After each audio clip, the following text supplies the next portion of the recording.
These are fish and invertebrates that are making sound for a range of different reasons. They're sometimes trying to find prey, and they might be hunting together, so they're actually talking to each other while they do this. They might be trying to detect predators, but they're also then using sound to establish a territory, to impress each other.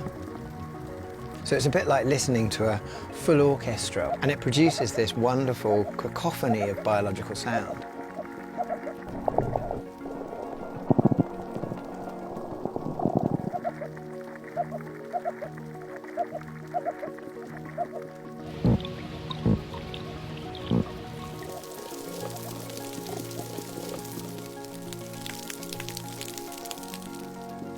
The more we study underwater acoustics, the more we're realizing that technology can help us to unlock the behavior of fish, but we've still only just scratched the surface.